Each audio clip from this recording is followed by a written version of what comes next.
I know this guy who was an athlete and very performance-driven. This guy's performance motivation was so strong that it carried over into his spiritual life.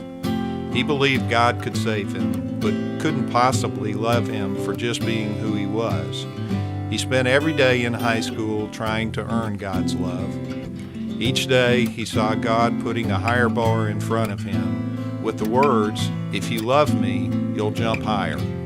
One day the bar was too high. He couldn't or wouldn't do what he thought God was asking, so he walked away from God.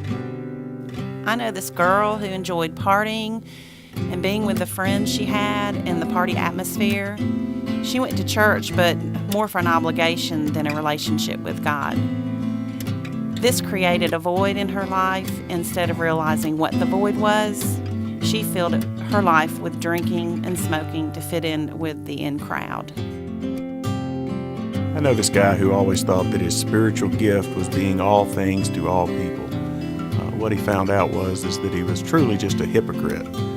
At home, he was the perfect son, the perfect child, and having an older brother who caused trouble made that real easy. When he was at church, it goes without saying, he was the perfect church kid. He knew the answers. He treated people well and with respect. At school, he was always one of the class favorites, the captain of the football team, the general suck-up to the teachers and the coaches. When he was with friends, it kind of depended on which group of friends he was with. I think the reason he did this was primarily because he had this incredible need to be loved and accepted, even if it wasn't being accepted for who he truly was.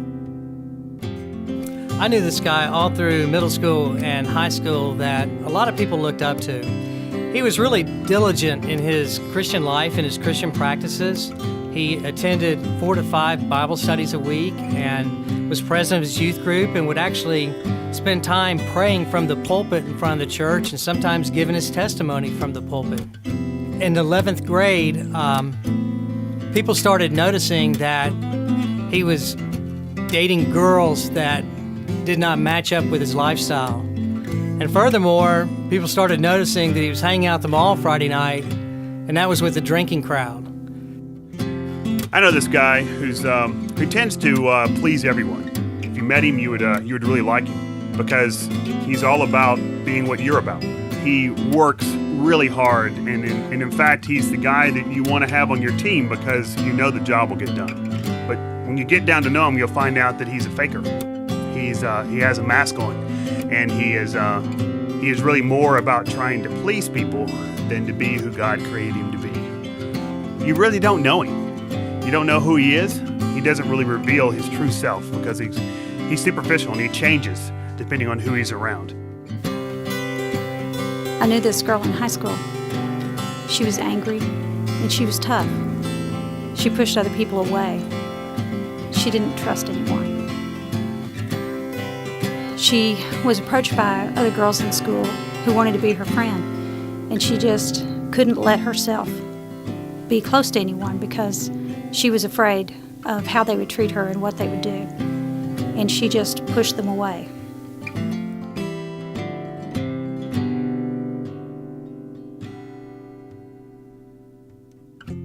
This guy's a real good friend of mine, and I truly love him, and I can speak that way about him because that man is me, and I am a hypocrite. She did this to fit in, but the void was still there. I know this because this was my mask. This was me. One of his lives had to be fake. And I know that's true because that guy was me. I know this guy, and I know him well because he is me. The truth is that this was me. I was tough, and I was angry, and I didn't trust anyone. This was my mask. This is my story. This is my mask.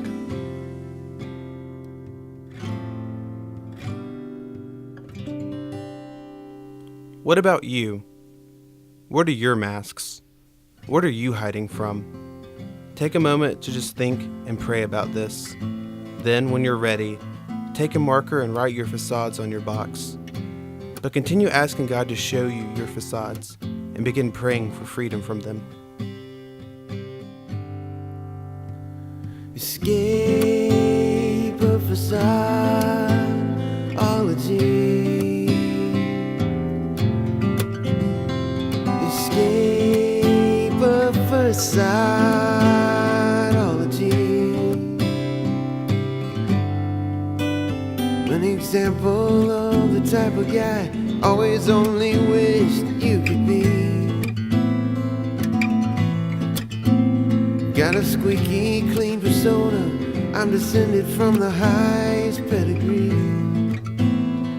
So it seems, made my home with people I don't really like, not because I want to.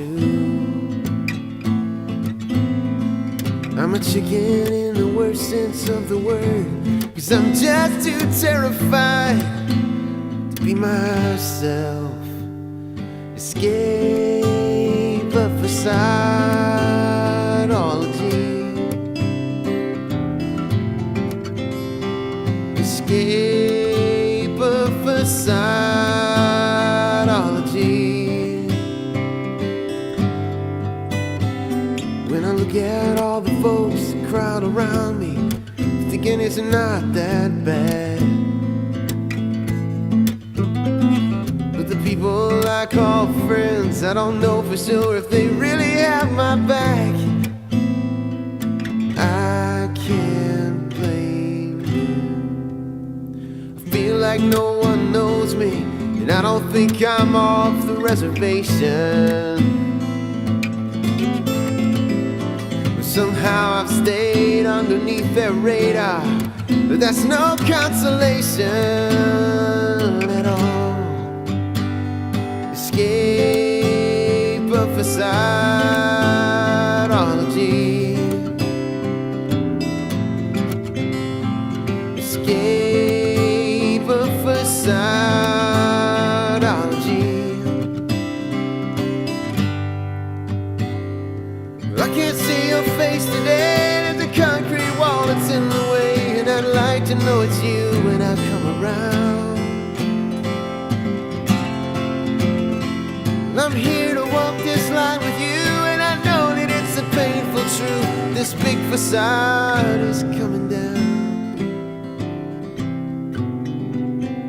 It's coming down. It's coming down.